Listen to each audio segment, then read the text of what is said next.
Alright, this is the truck engine bay. There's the lockers. It was pretty cold last night and the truck's been sitting, so we're going to have to jump it, which I'll show you. These are the 37s.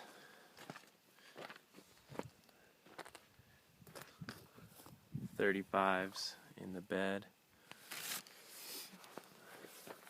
Off-road lights. Here's a shot of underneath.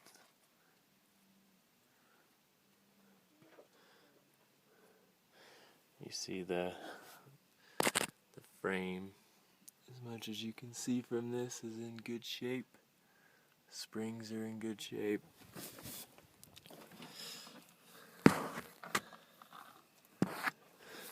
We don't have a spare tire carrier or a spare 37 for it.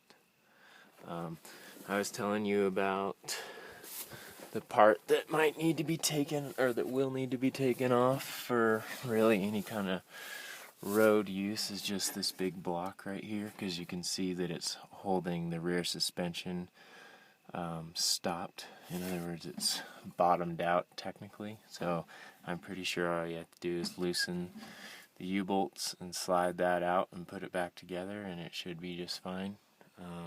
Pretty small fuel tank. There's a shot up the drive shaft at the transfer case. Pretty simple old Toyota truck.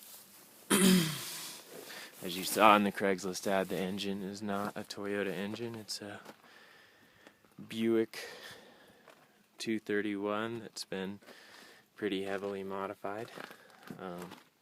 So we'll go ahead and start it now.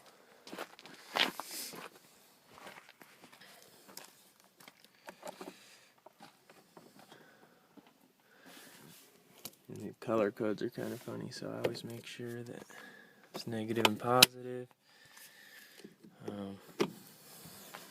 I checked the oil earlier.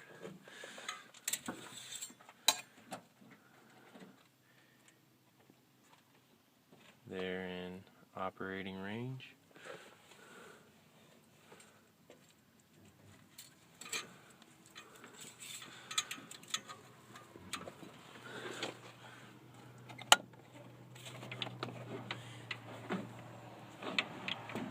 Okay, you should have power.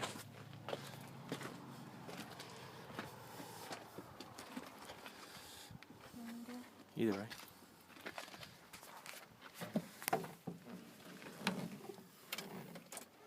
It's got a choke right here on the side. I'll show you that when you get here. I usually prime it also.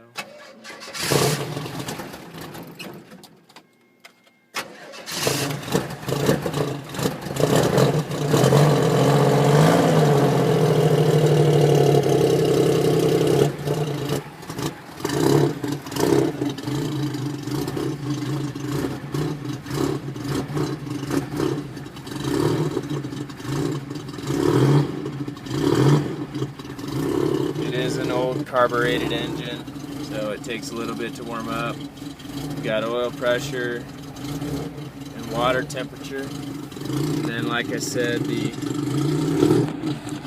fuel gauge, sorry I'm struggling with the sunshine here, doesn't really work. So the tank is mostly empty, but it's only an 8-gallon tank.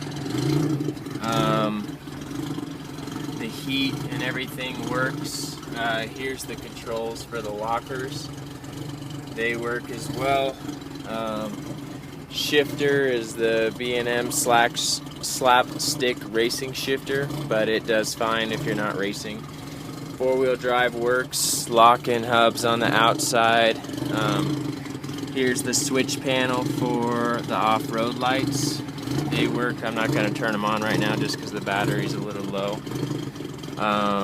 But as you can see, I kind of stopped babying it now and it's running fine. It was about 30 degrees last night.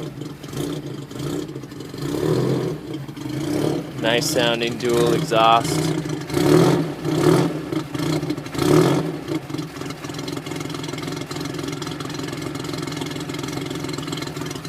Now we'll look at the engine bay while it's running. It does have some toolboxes back here. We have some extra stuff like oil and some automatic transmission fluid, which is in good shape.